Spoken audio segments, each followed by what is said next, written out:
નમસ્કાર મિત્રો, હવામાન વિભાગે ભારેથી ભારે વરસાદની આગાહી છે તે પણ કરવામાં આવેલી છે। ત્યાર પછી મિત્રો આ વાત કરીએ તો મિત્રો આગામી 3 કલાકમાં રાજ્યમાં ભારે અતિભારે વરસાદની આગાહી છે તે પણ કરવામાં આવેલી છે।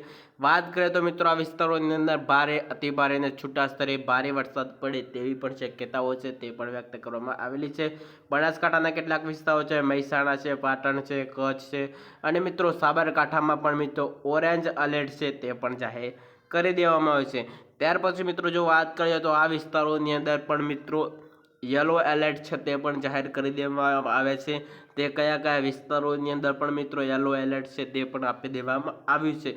વાત કરીએ તો મિત્રો અરવલ્લીના કેટલાક વિસ્તારો છે, મહીસાગરના કેટલાક વિસ્તારો છે, દાહોદના કેટલાક વિસ્તારો છે, પંચમહાલના કેટલાક વિસ્તારો છે, અહેમદાબાદ અને ગાંધીનગરમાં પણ મિત્રો યલો એલર્ટ છે તે પણ જાહેર કરી દેવામાં આવ્યું છે। તો મિત્રો આગળના સમાચાર જાણ્યા તો મિત્રો આ વિસ્તારોની અંદર પણ મિત્રો ભારે વરસાદ પડ્યો કે ન પડે તે પણ કયા કયા વિસ્તારોની અંદર મિત્રો અતિભારે વરસાદ છે તે પણ ખાબકેલો છે તે પણ સંપૂર્ણ માહિતી મેળવી લેશું આપણે।